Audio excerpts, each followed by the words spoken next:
एक मित्र ने प्रश्न पूछा है कि बुद्ध कहते हैं कि जिस व्यक्ति के अंदर प्रज्ञा नहीं है वह बेहोश ही रहता है। उसका विकास, उसका उत्थान नहीं हो सकता। तो क्या हम लोगों के अंदर कोई प्रज्ञा नहीं? क्योंकि हम एक साधारण जीव हैं, साधारण मनुष्य हैं। और कैसे, अगर हमारे अंदर प्रज्ञा नहीं है तो वह प्रज्ञा कैसे हमारे अंदर पैदा होगी? इस संबंध में कुछ बताइए।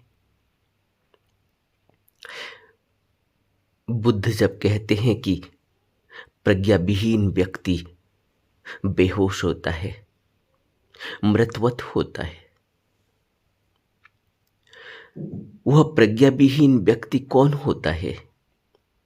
वह प्रज्ञा विहीन व्यक्ति वह होता है जो दुख को दुख नहीं समझता, जिसको अभी दुख और सुख में भेद नहीं है,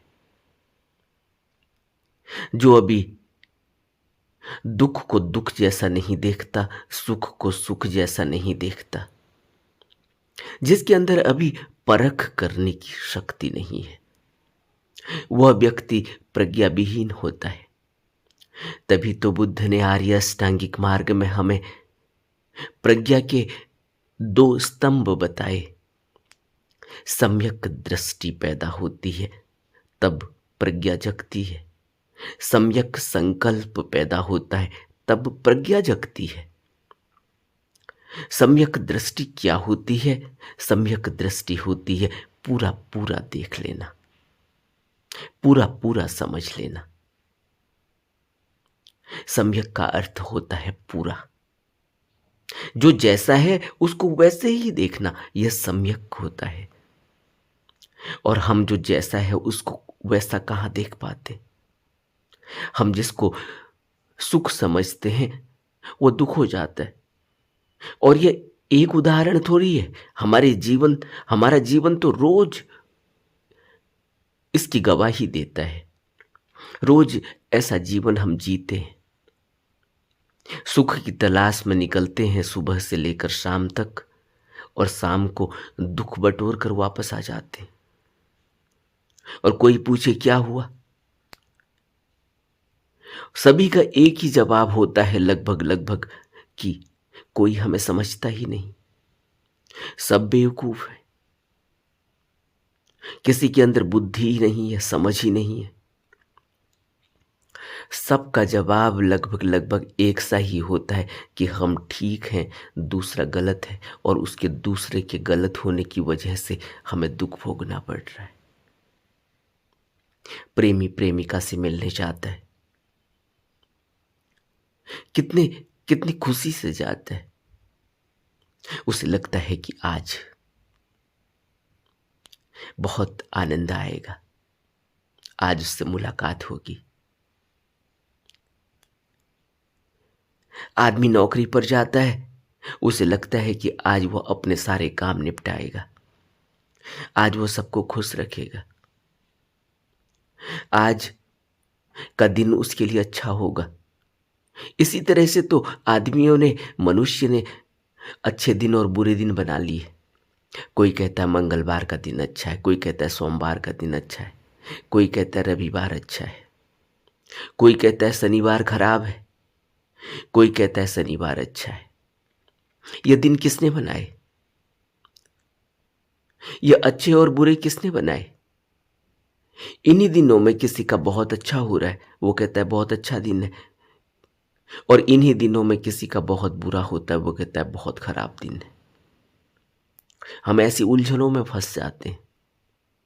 इसी तरह से हमने अच्छे बार और बुरे बार बना लिए, इसी तरह से हमने अच्छे महीने और बुरे महीने बना लिए, इसी तरह से हमने न जाने क्या क्या बना लिया। और अब हम उन मान्यताओं पर अपने को दौड़ाते चले जाते हैं, पता हमें भी नहीं हकीकत क्या है। इस तरह से जनरेशन की जनरेशन मान्यताओं में उलझ जाती है। रीति रिवाज में उलझ जाती है, आडंबरों में उलझ जाती है। पता नहीं होता, लेकिन क्योंकि ऐसा किया जा रहा है वो भी करने लग जाते हैं।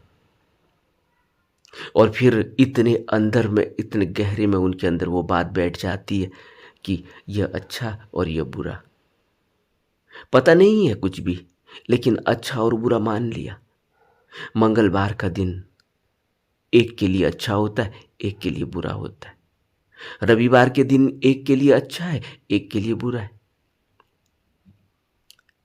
और हकीकत क्या है, कभी हम सोच ही नहीं पाए, कभी हम वहां तक अपनी बुद्धि को दौड़ा ही नहीं पाए, यह सम्यकता हमारे अंदर पैदा ही नहीं हो पाई।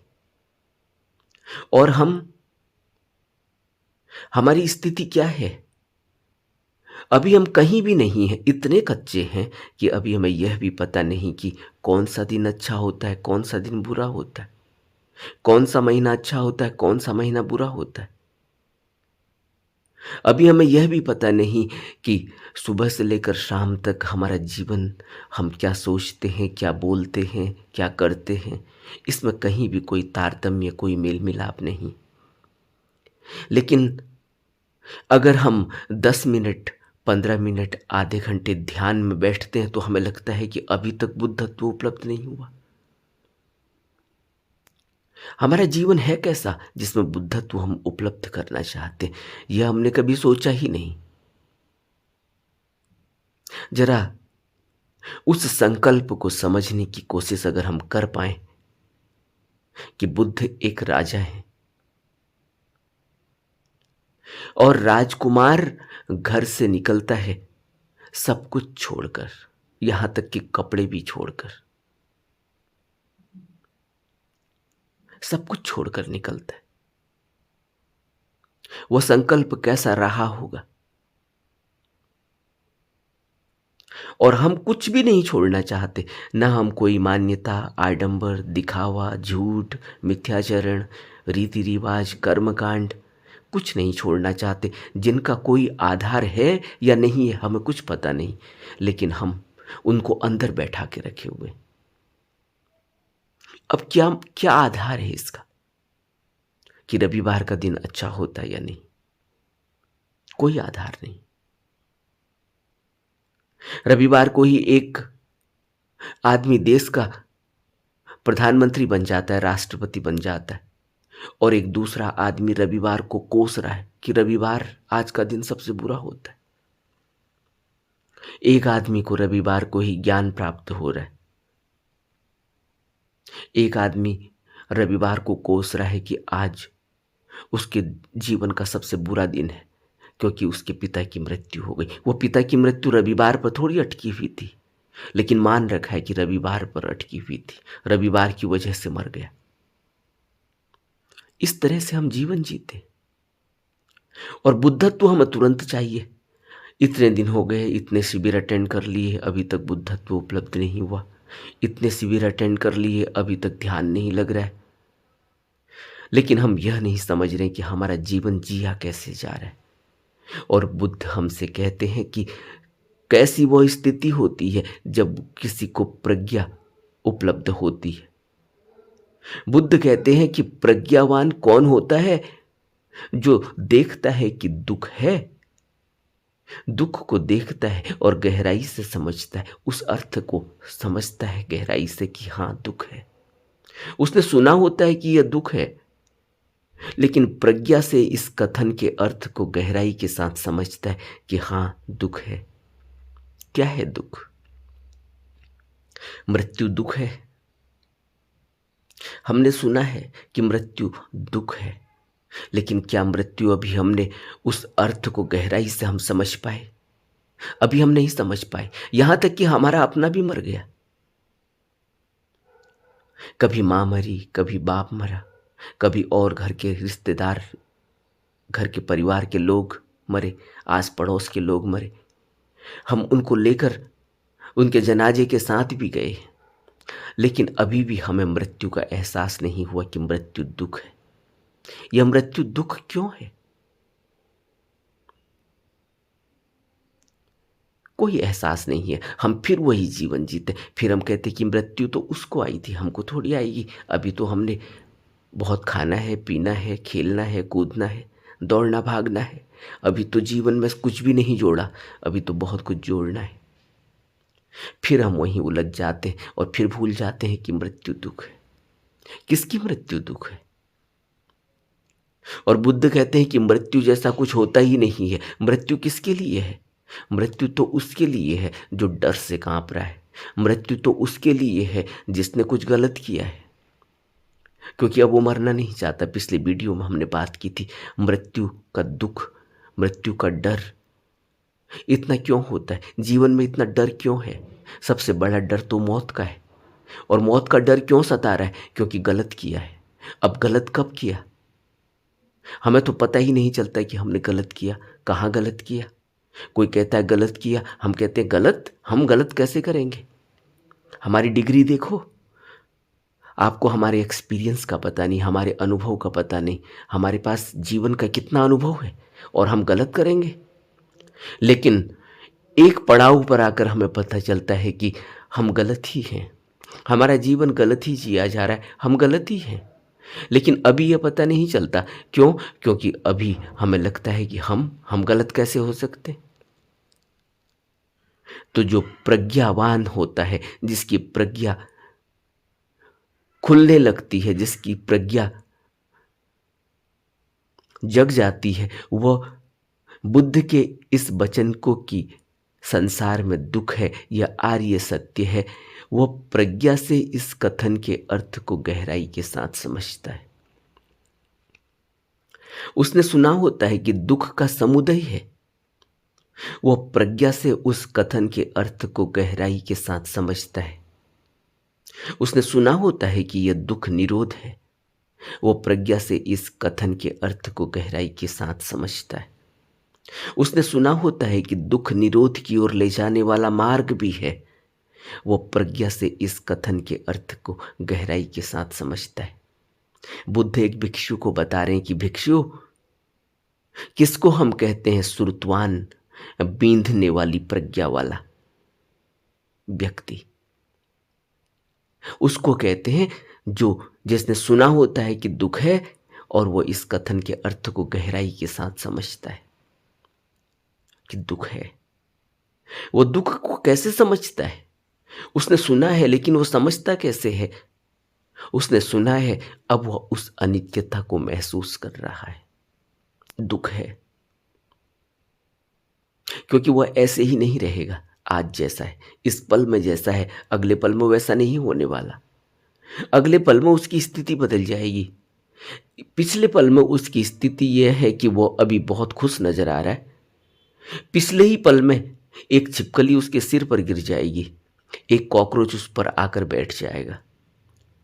वो चाय पी रहा होगा और एक मक्खी उसकी चाय में गिर जाएगी। अगले ही पल वो खाना खा रहा होगा और उस मुंह से एक कीड़ा दिखाई देगा। अगले ही पल वो खाना खा रहा होगा, उस खाने में नमक ज्यादा होगा, मिर्च नहीं होगी। वो खाना उसके हिसाब से नहीं होगा, उसके अंदर एक भाव पैदा हो जाएगा और वो भाव उसे दुखी कर देगा।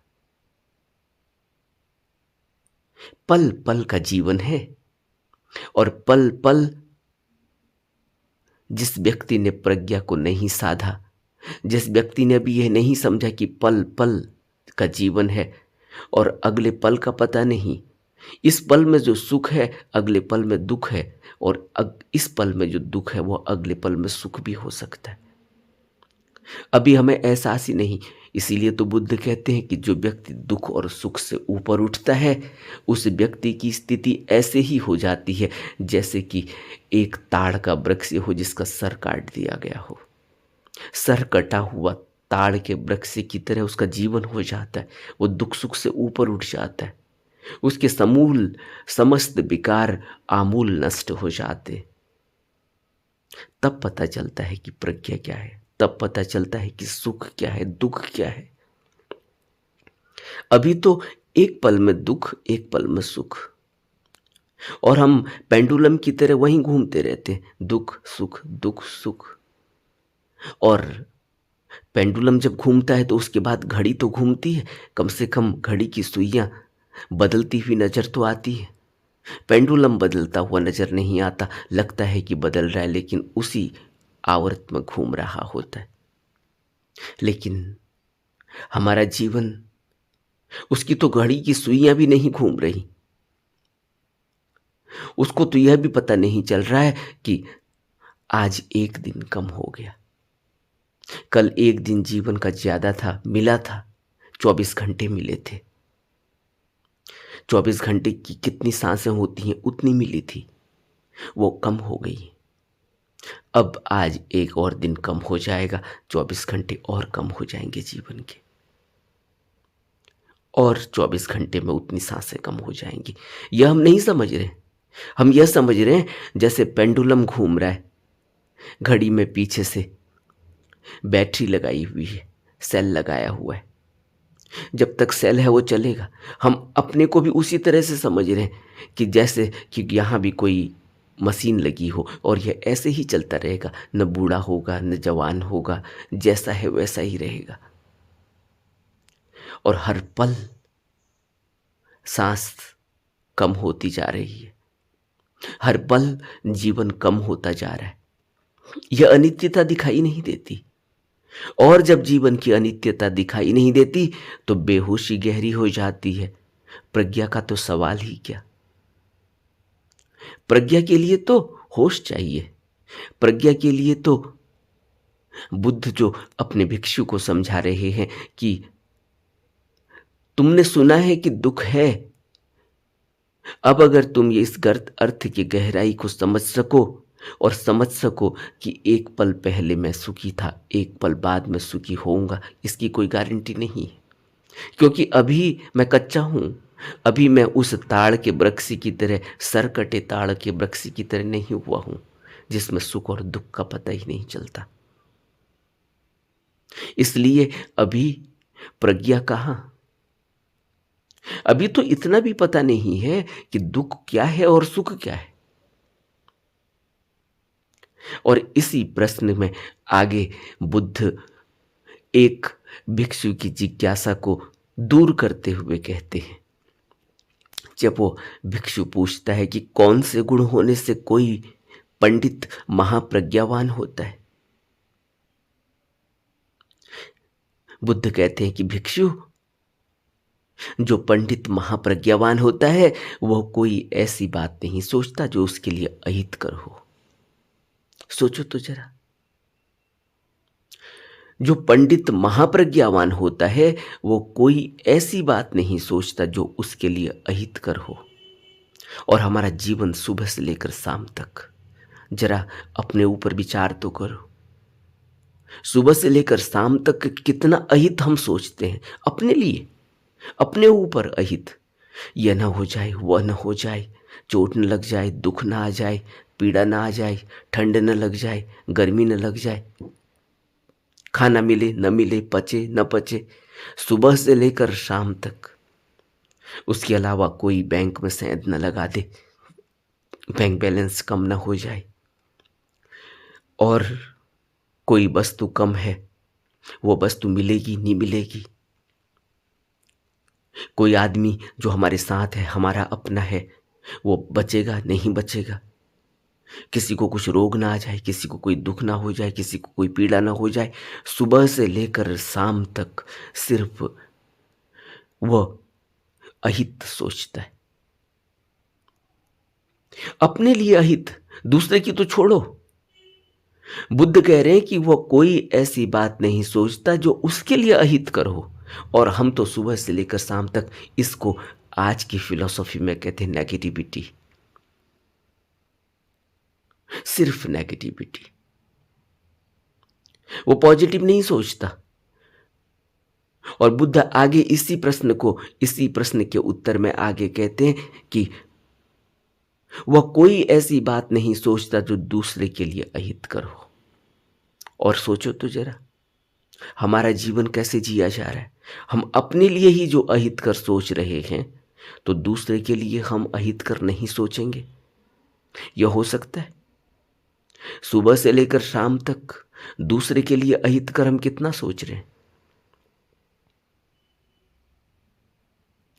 और बुद्ध हमें सचेत कर रहे हैं कि कोई पंडित महाप्रज्ञावान कब होता है, जब वो पहले तो अपने लिए कोई अहितकर नहीं सोचता, और फिर दूसरा, वो कोई ऐसी बात नहीं सोचता जो दूसरे के लिए भी अहितकर हो, और तीसरा, वो कोई ऐसी बात नहीं सोचता जो दोनों के लिए अहितकर हो, अपने लिए भी और दूसरे के लिए भी।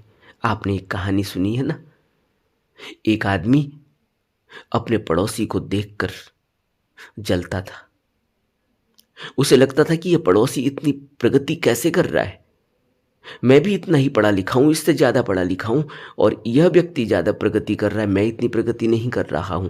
उसने अपने घर के आगे गड्ढा खोद दिया। उसे लगा कि जाएगा तो इसी रास्ते से, रास्ता उसी के आगे से गुजरता था। उसने अपने घर के आगे गड्ढा खोद दिया।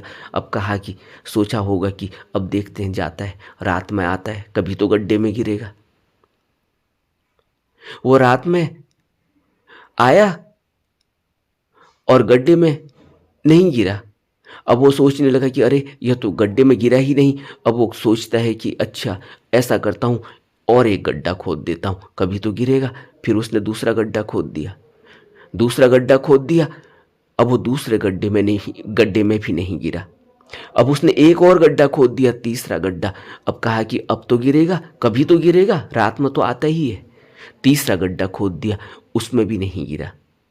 और फिर एक दिन अचानक कुछ ऐसी घटना घटी कि रात में इसको घर से बाहर निकलना पड़ा, और यह भूल भी गया कि अब कितने गड्ढे खोद दिए गए हैं, एक यहाँ है, एक वहाँ है, एक वहाँ है। और एक दिन वो खुद ही उस गड्ढे में गिर गया। तो दूसरे के लिए गड्ढा खोदा था, खुद उस गड्ढे में गिर गया। और बुद्ध यहाँ कह रहे हैं कि वह तो कोई ऐसी बात सोचता ही नहीं जो अपने लिए भी अहितकर हो और दूसरे के लिए भी अहितकर हो, और कोई ऐसी बात करता नहीं जो अहितकर हो। सोचता ही नहीं बल्कि करता भी नहीं है जो अहितकर हो। जब वह आत्महित, परहित, दोनों का हित, सभी लोगों का हित सोचता है, तो बुद्ध कहते हैं कि भिक्षु इस प्रकार का पंडित महाप्रज्ञावान होता है। हम कहाँ खड़े हैं? अपने जीवन को टटोलना चाहिए, अपने जीवन को देखना चाहिए। यह बात इसलिए हम पर लागू होती है क्योंकि हम बुद्ध के नक्शे कदम पर चलना चाहते हैं। हम बुद्ध की बातों को, बुद्ध के उपदेशों को, बुद्ध के अभ्यास को अपने जीवन में उतारना चाहते हैं।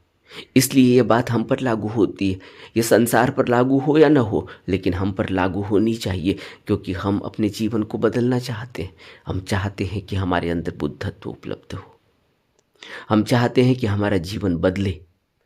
और जब हम यह चाहते हैं कि हमारा जीवन बदले, जब हम चाहते हैं कि हमारे अंदर बुद्धत्व उपलब्ध हो, जब हम यह चाहते हैं कि हमारे अंदर प्रज्ञा खिले, तो फिर यह हमारा जीवन है, इसको कोई और नहीं बदलेगा।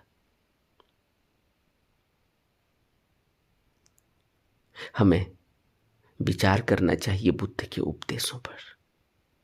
नमो बुद्धाय।